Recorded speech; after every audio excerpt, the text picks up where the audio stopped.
So here we are, practicing with the Eightfold Path. We spent the last 5 weeks examining place by place the steps on the path, or we could say the locations on the path. And the path is the functional side of our practice. It's the how. It's not the theory, it's what we actually do. It's the way that we move from samsara to nirvana. And this is the heart of the Buddha's teachings. And so we've looked at wise view, wise intention, wise speech, wise action, wise livelihood. And now we're on the 6th factor of the path, which is wise effort. And then we'll look at wise mindfulness, wise concentration, or samadhi. And I like to keep saying the terms because that's how I learned them, is because I kept hearing people list the Eightfold Path, and eventually I kind of got it. And if there's one list of the Buddha that you might want to remember, this would probably be the one, because this is, as I said, the heart of our practice. And in this time in my life, and maybe your life, and maybe our community life, it feels like nothing can be more important than connecting with something solid, something that we can trust, a firm ground. And I shared a couple months ago when I talked about wise view, how Beth's partner Hugh gave a Dharma talk back when we were at the beginning of the pandemic. And he said in that Dharma talk, when I don't know what to do, I can practice the Eightfold Path. And that has really stayed with me over many years. It's one of my touchstones. When I don't know what to do, I can practice the Eightfold Path. Because there are a lot of days when I don't know what to do. When I don't know how to respond to the greed, the hatred, the cruelty, the racism in the world and in this country. When I don't know how to resist effectively. When I don't know what my next move can be. If I can remember the path and my commitment to the path, and my faith in the path, then I have a direction. I have a footing. I have a support that's been tested over thousands of years, that's been brought forward to us because it's proved valuable and helpful and liberating for generations and generations of people. And something that I've noticed about teaching over the years is every time I sit down and prepare a talk, I have this part of me that thinks I need to make it new or fresh or clever in some way. And then I remember that's not the point here. The point is to remember. Sangha is about remembering together. We remind each other of the path through our practice and through the teachings and through our showing up. Because the Eightfold Path doesn't need to be improved or zhuzhed up in some way. It needs to be practiced, especially when we forget, especially when we're confused, especially when we don't know what we can do.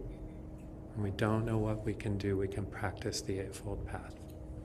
It's never going to be a waste of time.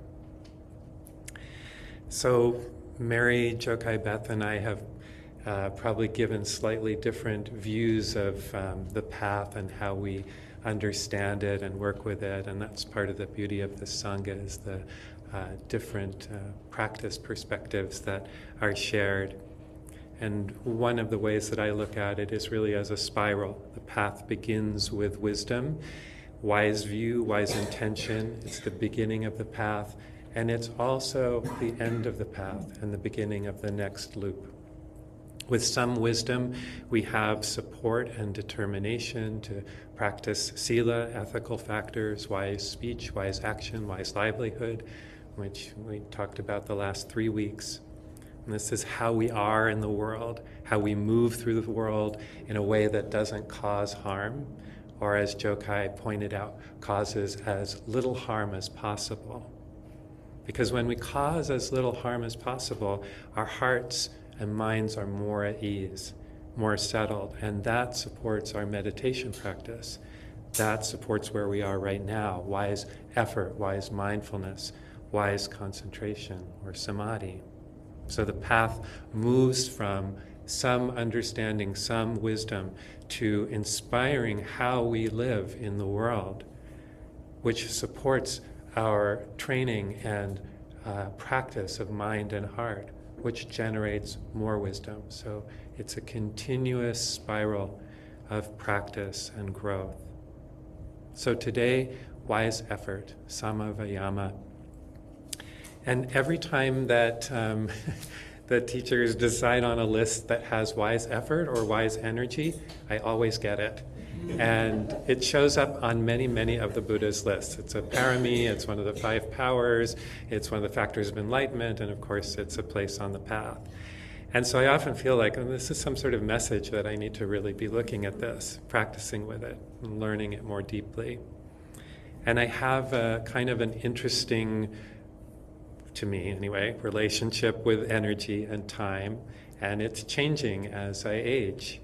When I was younger, in my 20s and 30s and 40s and even 50s, I had kind of a loose relationship with time. I used to kind of have a cute little anagram for time, T-I-M-E, there is more every day.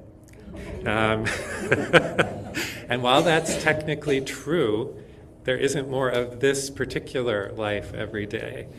My current experience of it, the days are growing shorter, and my body is wearing out in different ways. And if I want to practice, now is the time. And so more and more, it's not only when I don't know what to do, I can practice, I can follow the Eightfold Path, but it's actually what I want to do. And because the path is really all about doing and functioning and responding to the world, I really want to look at effort, wise energy, in a practical way, in ways that we can use, because this is the functional part of the path. So we'll take a moment to look at the sutta definition of wise effort, and then talk about the relationship between effort and energy, because that's one of the key places that I feel like I've misunderstood my whole life until reading in some of the writings of the Venerable Ayya Khema. And then finally, looking at working with effort. How do we tune it? How do we raise it? What supports it? What nourishes it? So first, just looking at the classical teachings from the suttas. These are the texts that are likely the closest to what the Buddha actually said and taught to his followers. And he defined wise effort a number of times with very similar words. And this is how it goes. Wise effort is the effort to prevent unwholesome states from arising, to abandon unwholesome states that have arisen, to arouse unarisen wholesome states, and to maintain arisen wholesome states. So I remember this as PAM, prevent, abandon, arouse, and maintain. And the first two, prevent and abandon, can sound a little bit like we're turning our back on the difficult, like we're pushing something away. And that's not what the practice is about. We'll talk about that in a minute. But first, what's meant by wholesome and unwholesome mind states. So wholesome mind states are rooted in non-harming, in non-ill will, non-delusion. And they are the opposites or counterparts to the 3 root poisons that the Buddha identified as the cause of all of our suffering: greed, hatred, and delusion. And there's no moral or value judgment in wholesome and unwholesome. We're really just talking about what's appropriate to the task of moving in the direction of liberation. What's helpful and appropriate for training the heart and supporting that clear seeing, supporting that wisdom. And that's always going to be mind states that are rooted in care, in clarity, in compassion, in kindness, in generosity, in curiosity, in balance.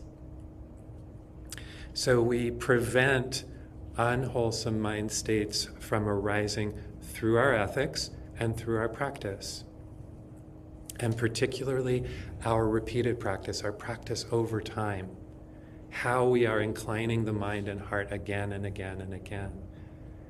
And then we abandon an unwholesome mind state when we're ready to, when we can, when we see it, mindfulness sees it clearly, and knows that, oh, this is not conducive to my well-being or my progress on the path, my movement toward freedom. So for me, an unwholesome mind state that I often work with is that I'm not getting it right. I'm not doing it quickly enough, or I'm not doing it well enough. And I can, see the pain in that and the judgment in it. And that isn't helpful. And I can let it go by rousing a wholesome mind state that says, no, I can do this. The Buddha has faith in me and every sentient being, every human being, to become free, to self-liberate. And I have faith in the Dharma, and I can see the results of practicing the Dharma in my own life. And then we can sustain or strengthen a healthy mind state, a wholesome mind state, by knowing that it's there, witnessing it with mindfulness, appreciating it, and enjoying it. The Buddha said, making much of. So these are called the 4 great efforts: to prevent unwholesome states through our practice, to release unwholesome states when we see them without blame or judgment, to arouse wholesome states by reflecting on the Dharma and what we know to be true, our own wise view, the start of the path, and then maintaining wholesome states by appreciating them and making much of them. Quite beautiful. And there's nothing there that speaks of intense striving or gritting our teeth or over-efforting, but rather supporting our outlook, our attitude, our mental state so that we can see clearly. Wise effort isn't heroic striving. It's showing up right here, right now, noticing the places where we're caught, softening around them, letting them go when we can, when we're ready, choosing patience instead of impatience, inclining the mind again and again, moment by moment, and beginning again. So there's a beautiful teaching story in the suttas about a monk called Sona. And Sona was a young man who came from a very privileged background and decided he wanted to become a monk, take on the robes, follow the Buddha, and practice diligently. And so he joined the sangha, the Buddha's sangha of monastics, and he gave it his all. He practiced as hard as he could. And it's said that his walking meditation path was stained with blood from his cracked and sore feet because he was working so hard, practicing so much. So he was really driven, and he didn't feel like he was really getting anywhere. And so he thought to himself, I'm not getting anywhere, causing myself harm. I could go back to my comfortable life, go back to my family, disrobe, and I could still support the monastics by donating money and food, but I wouldn't have to have this difficult experience. And it's said that the Buddha was aware, sort of psychically aware, that Sona was having these thoughts. And so the Buddha suddenly appeared to Sona and asked to sit with him and talk with him. And the Buddha said this, "What do you think, Sona? When you were still a layman, weren't you a good player of the lute?" "Yes, sir," said Sona. "When your lute's strings were tuned too tight, was it resonant and playable?" "No, sir." "When your lute's strings were tuned too slack, was it resonant and playable?" "No, sir." "But when your lute's strings were tuned neither too tight nor too slack, but fixed at an even tension, was it resonant and playable?" "Yes, sir." "In the same way, Sona, when energy is too forceful, it leads to restlessness. When energy is too slack, it leads to laziness. So Sona, you should focus on energy and serenity, find a balance of the faculties, and learn the character of this situation. In other words, what's needed in this moment." And then the sutta records that Sona listened to the advice of the Buddha, put it into practice, and soon achieved complete awakening. So it's not about quantity or force of effort. It's about tuning. It's about balancing the energies, not too tight, not too loose. And as the Buddha said, learning the character of this situation, what's needed in my practice now? Not what did I just read in a book, but what do I actually need right now? What's going to support me? One way to feel this in the body is efforting on the exhale. Effort with an out-breath. What does it feel like when our effort, when our practice is paired with release, with letting go? So even now, just one breath in and one breath out, you can feel so much more movement on the exhale, so much more freedom.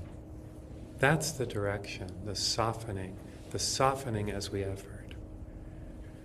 So in my own practice, I've had to do lots of tuning over the years. And I'm the kind of person who likes a system. I wish that, it's like a 30-day plan to enlightenment. Just do this for 20 minutes a day and you'll get there. And it's not like that. Because life isn't like that. And we are not machines. We're not static. And the conditions that we live in are responding to on a daily basis are not static. Everything is constantly unfolding and changing. And so we need to be creative in our practice, responsive in our practice.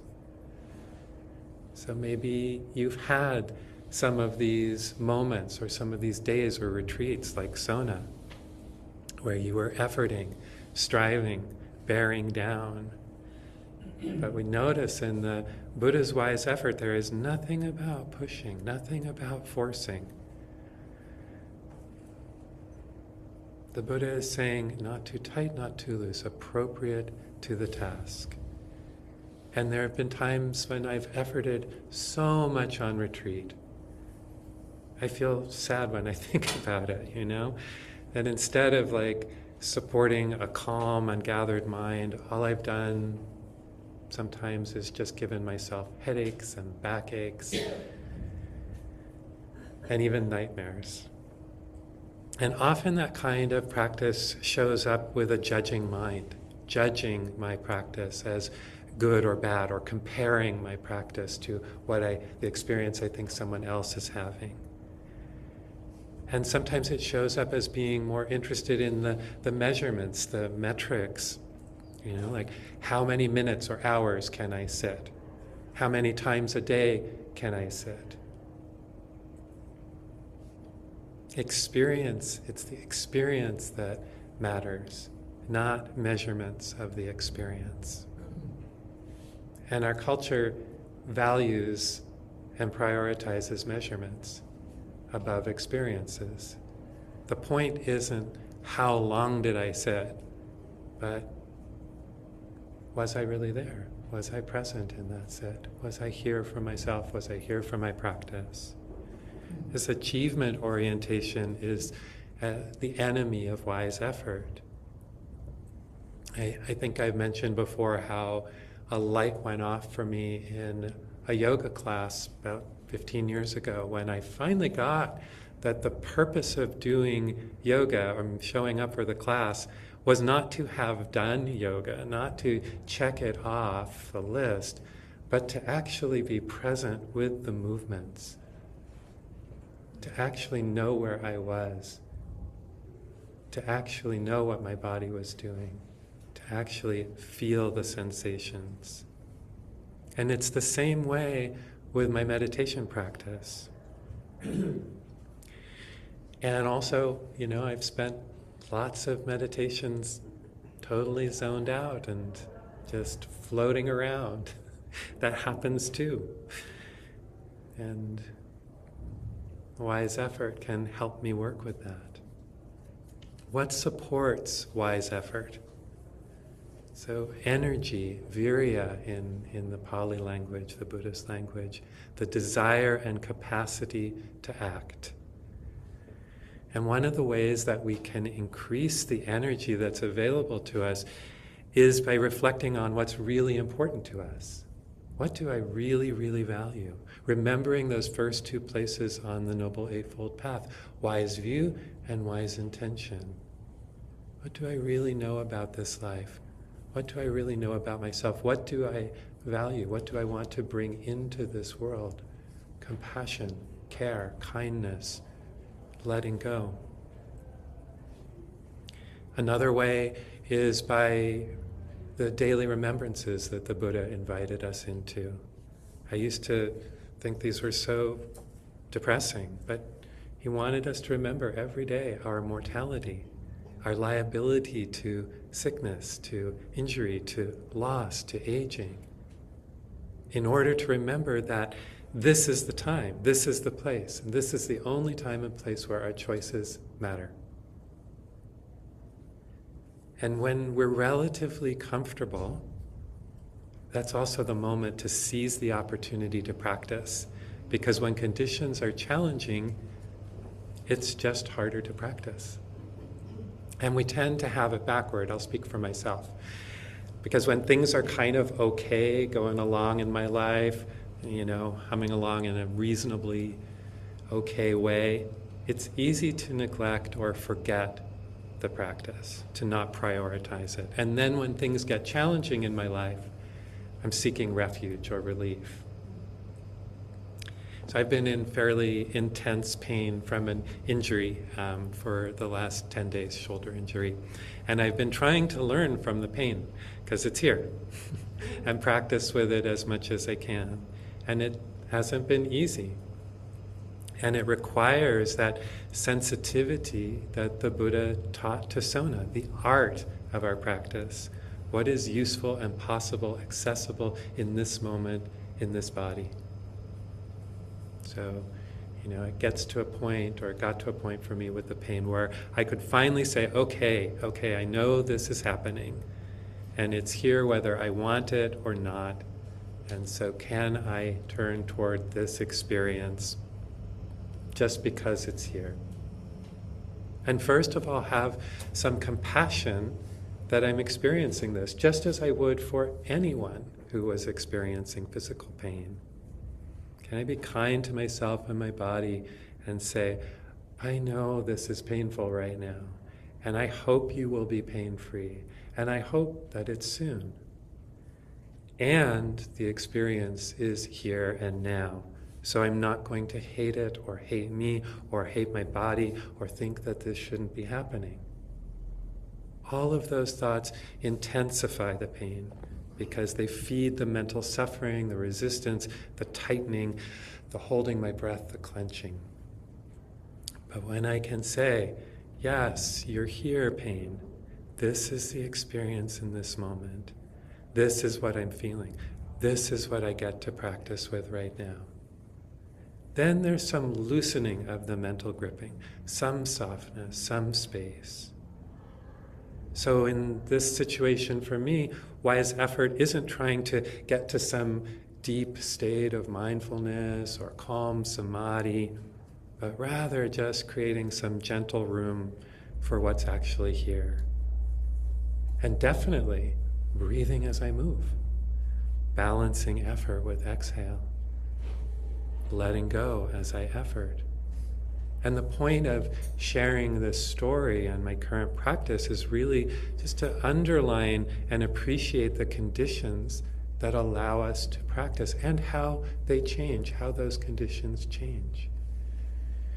There's a teaching in the Tibetan tradition that I don't know verbatim, but basically it's, we have this precious human life, but that's not enough. You also have to have your basic needs met to practice. You also have to be living in relative safety and being in a time and place where the Dharma is taught and supported. And so when you have all those conditions, that is the time to practice, and that they're incredibly, incredibly rare. This is the time. And so then sometimes I ask myself, if I really believe that, why aren't I practicing more? Why is there so much resistance sometimes? To be honest, there are days when I want to practice several times a day, and there are days when I just don't feel like it at all. And I know how precious this time is, these conditions are, and yet I sometimes struggle with making that effort. And one of the teachings that I found so helpful in supporting my own effort and wise effort comes from the Venerable Ayakema, this German Jewish Buddhist nun of the last century, an amazing teacher. And she pointed out in one of her books that we think that effort follows energy, but that it's actually the other way around, that energy follows effort. And what I've noticed in my own practice is that if I make that effort, even a small one, it's true. The energy follows. Because once the effort is made, I've made a choice. I've made a commitment. Energy arises to support that.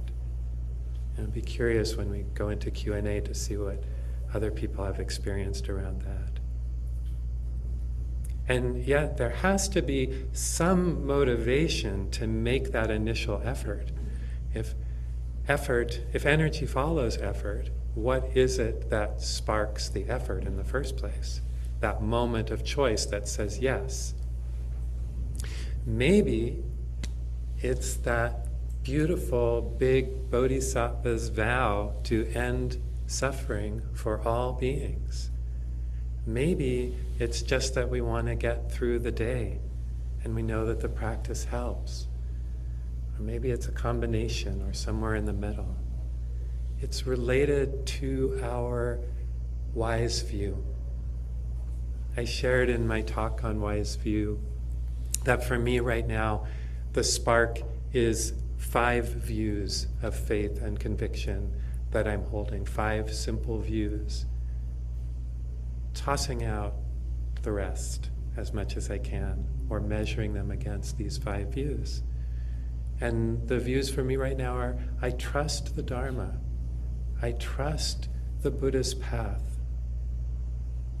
I trust the Dharma. I trust my capacity to walk this path. I may not do it perfectly, I may stumble, but I trust that I can do this.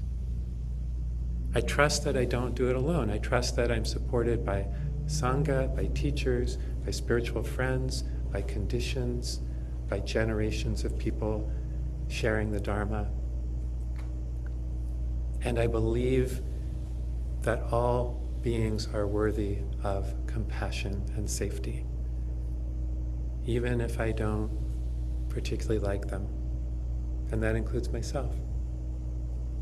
And finally, that my actions matter, that all actions of caring people matter. Our actions count. So wise effort, not about intensity. It's an art. It's a tuning. It's a responding. We start with that spark that says yes. Yes to the path. Yes to wise view. And we let that spark give rise to mindful effort, arousing what supports and letting go what does not. And we let that effort be relaxed, supported by the exhale, softening the body as well as the heart, letting go as we move. That's the feel of wise effort. And when we do that, energy arises to meet us where we are, to support our movement. Energy follows effort. And faith and wisdom are the spark that lead us to begin again and again. So let's take just a couple of moments to reflect and allow the words to settle.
thank you for your kind attention and practice together. Thank you. And would love to open the floor, the virtual floor and the lovely wood-toned floor here to any thoughts, comments, questions on this topic, or really anything else that you'd like to And we have a mic, and for the kindness of the folks online, I'll just ask folks in the room, if you wouldn't mind raising your hand, we'll get the mic to you, and then folks online can hear as well. And I should probably turn this on first. Oh, it's on. Okay. So, any thoughts, questions, comments? So let's close with our dedication of merit, and I'm just going to bring that up onto the screen. And if you don't have one, maybe you can share with someone nearby you.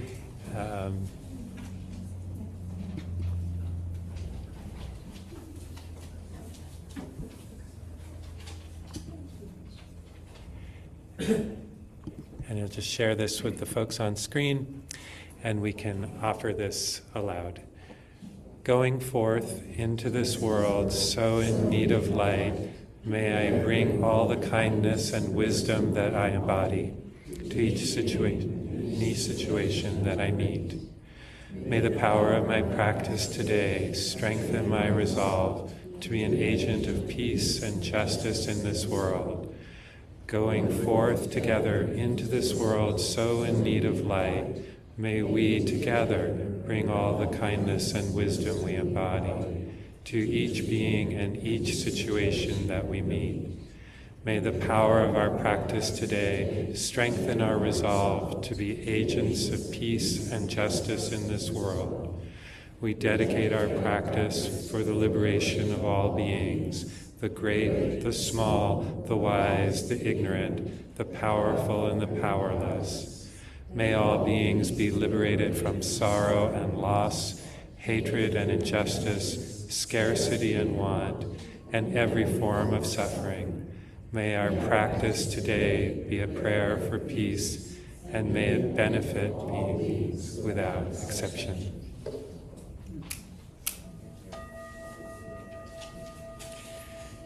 Thank you so much, everyone. Come back next week for mindfulness.